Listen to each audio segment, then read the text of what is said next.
Sorry about that. I don't know what's wrong with my camera. I'm using elastic bands to hold it, so they keep on popping. Nevertheless, let's go on. Let's continue. Am I okay? Fine. So now you'll notice that anything that does not have h on the numerator will disappear. But okay, fine. Let's see. That is the limit as h approaches it.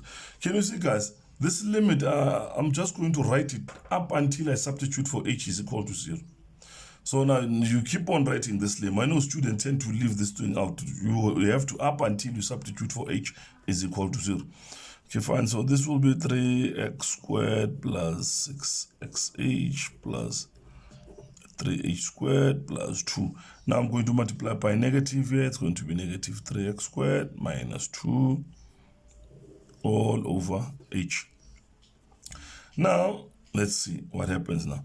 The 3x squared cancels with the 3x squared. The 2 is going to cancel with the 2. Can you see the only remaining terms are the ones that has an h? So now I'll be left with, okay, fine, that's the limit.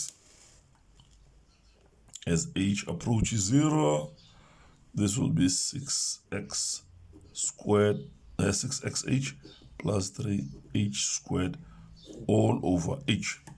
Now, common factor now, if you look at the numerator now, because still, if I substitute for h is equal to 0, what's going to happen? This thing is going to be undefined. That's why you have to remove the h first from the denominator.